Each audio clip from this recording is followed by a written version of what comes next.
अस्सलामु अलैकुम वरहमतुल्लाहि वबरकातुहू।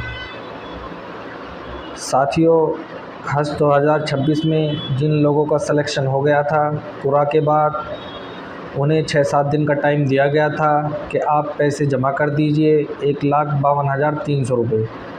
हज कमेटी ऑफ इंडिया का सर्कुलर नंबर 8 आया था, उसमें बताया गया था कि आप ऑनलाइन भी पैसे जमा कर सकते हो। हज कमेटी ऑफ इंडिया की वेबसाइट पर जाकर लॉगिन करके नेट बैंकिंग के ज़रिए, क्रेडिट कार्ड के ज़रिए, डेबिट कार्ड के ज़रिए और आप ऑफ़लाइन भी पेमेंट जमा कर सकते हो, यानी बैंक में जाकर। और उसकी जो आखिरी डेट थी वो 20 अगस्त 2025 थी। अब हज कमेटी ऑफ इंडिया ने डेट एक्सटेंड कर दी है, यानी अब आखिरी डेट 25 अगस्त 2025 है, यानी 5 दिन का और इजाफ़ा कर दिया गया है। अब आप लोग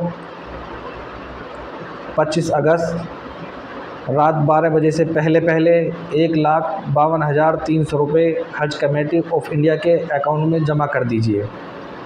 यानी जिन लोगों का 13 अगस्त 2025 को क़ुरा में सिलेक्शन हो गया था और किसी वजह से उनके पास पैसों का इंतज़ाम नहीं हुआ, तो उनके पास एक और मौका है कि आप 25 अगस्त रात 12 बजे से पहले पेमेंट जमा कर दीजिए। और एक दूसरी बात, हज कमेटी ऑफ इंडिया ने सर्कुलर नंबर 9 जारी करके ये बात बता दी है कि जिन लोगों का 13 अगस्त 2025 को क़ुरा में सिलेक्शन हो गया था और उन लोगों ने शॉर्ट हज के लिए अप्लाई किया हुआ था, तो उन सभी को सेलेक्ट कर लिया गया है। यानी इसका मतलब ये है कि जिन लोगों ने शॉर्ट हज के लिए अप्लाई किया था और उनका 13 अगस्त में सिलेक्शन हो गया था, यानी उनका कवर नंबर सिलेक्शन वाली लिस्ट में मौजूद था, तो उन सभी का सिलेक्शन हो गया है। और जिन लोगों ने शॉर्ट हज के लिए अप्लाई किया था और उनका नाम वेटिंग लिस्ट में था, तो उनका सिलेक्शन नहीं हुआ है, वो वेटिंग लिस्ट ही में है। और एक दूसरी बात, बहुत सारे मामले ऐसे हैं कि बहुत सारे लोगों ने ऑनलाइन पेमेंट किया था और रिसिप्ट जनरेट नहीं हुई है, तो उन लोगों से मेरी रिक्वेस्ट है कि आप लोग 1-2 दिन का वेट करिए, तब तक वेबसाइट पर ना आ जाए। और अगर आपने हज कमेटी ऑफ इंडिया की वेबसाइट पर जाकर लॉगिन करके ऑनलाइन पेमेंट किया है, तो आपका पेमेंट कहीं जाने वाला नहीं है, आपको घबराने की ज़रूरत नहीं है। आपका पेमेंट या तो हज कमेटी ऑफ इंडिया के अकाउंट में जाएगा या आपके पास रिफ़ंड आ जाएगा, इसलिए आप बिल्कुल ना घबराएं। और एक ख़ास बात जो आपको ध्यान रखनी है कि आपको हज कमेटी ऑफ इंडिया को जितना भी पेमेंट जमा करना है वो आपको किसी अनजान लिंक या बारकोड के ज़रिए नहीं जमा करना है, क्योंकि हज कमेटी ऑफ इंडिया इस तरह का कोई लिंक या बारकोड के ज़रिए पेमेंट नहीं लेती। अगर आपको हज कमेटी ऑफ इंडिया को ऑनलाइन पेमेंट करना है, तो आपको हज कमेटी ऑफ इंडिया की वेबसाइट पर जाकर लॉगिन करके net banking, credit card, debit card के ज़रिए पेमेंट कर सकते हैं।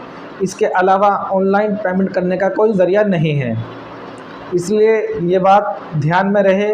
और दूसरी बात ये है कि बहुत से हाजी ऐसे हैं कि जिनका पिछले साल सिलेक्शन हो गया था और वो किसी वजह से हज को ना जा सके और उनका इस साल भी सिलेक्शन हो गया है, तो उन लोगों की मांग ये है कि उनका जो पेमेंट है वो उनके इस साल के कवर में ऐड कर दिया जाए।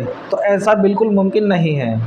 आपका जितना भी पेमेंट है हज कमेटी आपके अकाउंट में रिफ़ंड करेगी और आपको दोबारा हज कमेटी ऑफ इंडिया के अकाउंट में जमा करना होगा। इंशाल्लाह ये प्रोसेस 1-2 दिन में कंप्लीट हो जाएगा और आपका पैसा आपके अकाउंट में पहुंच जाएगा। और एक बात ये थी कि बहुत से हाजी ऐसे हैं कि जिनका पिछले साल वेटिंग लिस्ट में नाम था और इस साल उनको डायरेक्ट क़ुरा में ले लिया गया है, तो वो लोग जब हज एप्लीकेशन फॉर्म डाउनलोड कर रहे हैं तो सोलेमन डिक्लेरेशन फॉर्म यानी दूसरा पेज डाउनलोड नहीं हो रहा है। तो उन लोगों से मेरी गुजारिश है, तो आप लोग गाइडलाइन में जाकर जनरल कैटेगरी का फॉर्म डाउनलोड करके लगा दीजिए, उसमें कोई तब्दीली होने वाली नहीं है। तो साथियों, ये थी ज़रूरी मालूमात। और अगर हज कमेटी ऑफ इंडिया की जानिब से कोई नई अपडेट आती है तो इंशाअल्लाह हम आप तक पहुंचाते रहेंगे। तब तक के लिए खुदा हाफ़िज़। अस्सलामु अलैकुम व रहमतुल्लाहि व बरकातुहू।